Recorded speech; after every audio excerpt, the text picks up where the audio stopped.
Welcome to McPlum, simple solutions served daily. You'll start by preparing both devices. Charge the Arctis Nova Pro and confirm your phone's Bluetooth is active. Turn the headset off, then press and hold the power button until the LED flashes to enter pairing.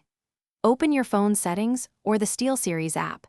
Make sure location/Bluetooth permissions are granted so device discovery works. Once your phone shows the headset name, stop any other Bluetooth scans and get ready to tap Connect.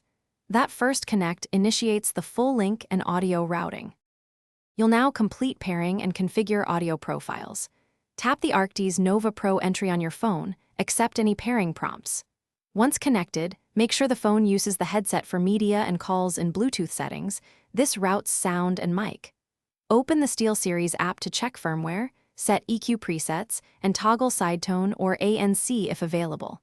If the app asks to pair again, allow it. Configuring in-app ensures best audio quality and mic behavior for calls and gaming.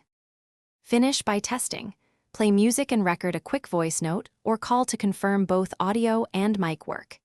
If you don't hear sound or the mic is muted, make sure phone audio is routed to the headset and increase volume. If problems persist, reboot your phone and headset. Perform a Bluetooth reset on the headset by holding power and pairing buttons as described in the manual, then repair. One key tip: update firmware in the SteelSeries app before extensive troubleshooting to eliminate known bugs. Thanks for watching. Stay juicy and subscribe.